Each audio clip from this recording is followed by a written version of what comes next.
30 seconds to put your question.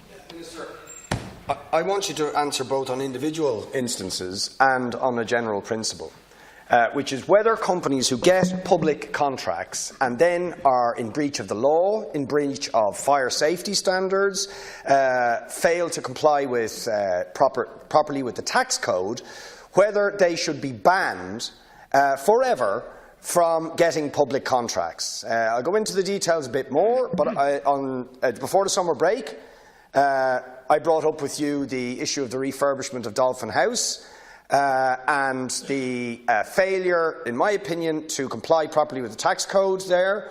I've just come from the Education Committee, where Western Building Systems... No, you have 30 seconds to put your question. I'll come back now on Western Building Systems. Minister, 2 minutes. Deputy Boyd Barrett's question asks if there are any plans by the Department or the Minister for any new legislation in the area. I can just say, Deputy, that there aren't any new plans within our department for any legislation on the matter covering procurement, but I have a more comprehensive answer when you ask your more comprehensive question. Now, Deputy, have the opportunity to come back in.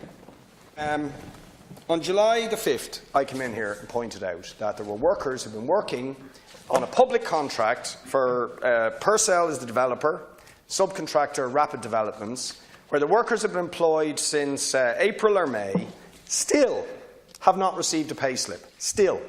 Even after, when I raised it with you, a raid by the JIU followed, although it was a bit of a joke of a raid, the workers have still not received payslips. They did finally, in August, get a notification that they were now PAYE as of the 23rd of August, but no reference to the fact that no tax, no registration or anything since their employment began in April or May, right?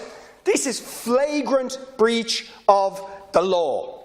And this is a public contract. I've just come from the Education Committee, where we were discussing Western Building Systems, who built 6 schools in flagrant breach of fire safety standards. And, by the way, another one that hasn't come into the public domain, the Whitehall College of Further Education, also built back in that period, where I understand there is legal action now taking place by the Office of Public Works over their failure to comply with proper standards up there. Right? Are these companies seriously going to continue to get public contracts? It's outrageous. In the case of the schools, they're putting children at risk. They signed off, in my opinion, fraudulently on fire safety for those buildings, which are then discovered to be defective. On multiple occasions. Not one, but on multiple occasions. Are they ever going to get public contracts again? Because I don't believe they should ever get them again. Okay, well, you will have a final minute, Minister. Look, I'll try to answer the question as it relates to the department, which is along the lines of procurement. I should explain that public procurement already includes provisions for protection of labour rights. Public procurement is the acquisition, whether under formal contract or not, of work, supplies and services by public bodies. National rules governing public procurement must comply with the relevant EU, national and other legal requirements and obligations. Under EU law, public contracts above a certain value must be advertised EU-wide and awarded to the most competitive tender in an open and objective process.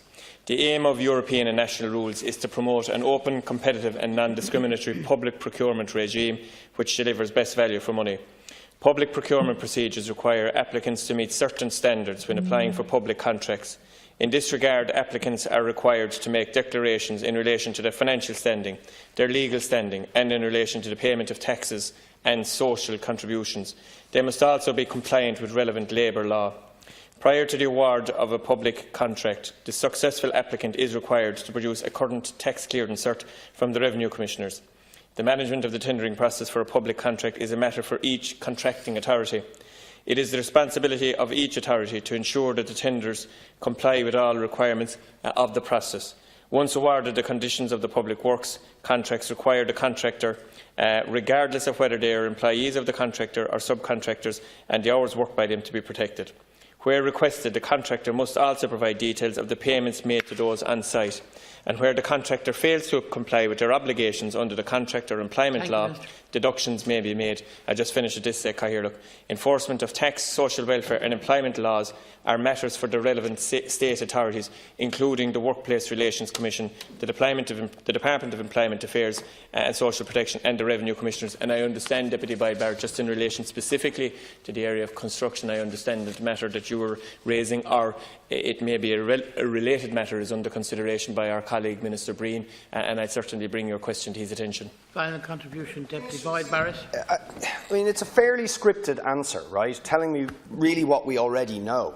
I've given you 2 examples of companies who have got significant public contracts worth a lot of money, and there is, I would say, proof in the case of Western Building Systems and very strong evidence in the case of Purcell and Rapid Developments on the Dolphins Barn development that they are breaking the law. In the case of the refurbishment of Dolphins Barn, breaking the law in terms of the tax code and conditions of employment for workers, right?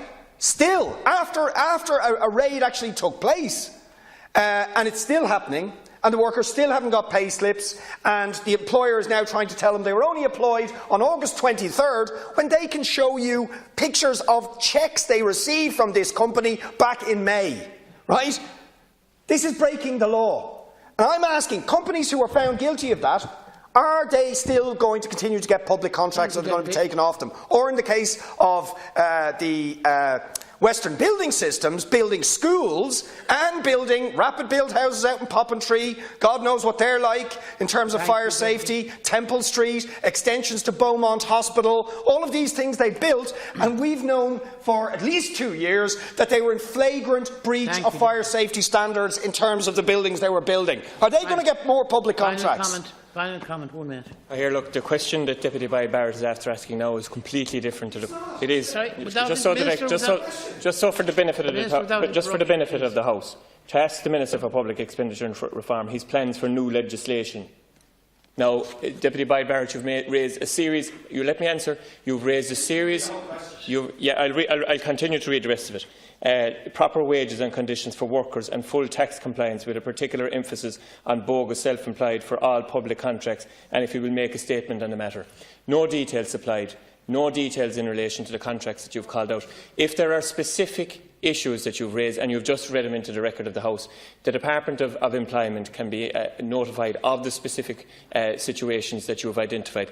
But you've asked me to answer a question here today on the order paper, which I have answered, and I have also answered it on the basis of legislation which I understand that your Deputy, please, if you just let me finish.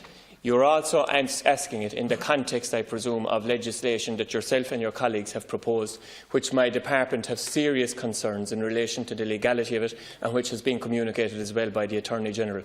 But if you have serious, and I don't disregard the severity of what you're suggesting, I have no proof of it, and this is not a court of law, and it's not a place where we can pass judgment of people or their reputations. But I would suggest that the specific cases that you're referring to here today would be brought to the relevant state authority, in this case the Department of Employment. Thank you, Minister. Thank you, Deputy. Now we'll move to question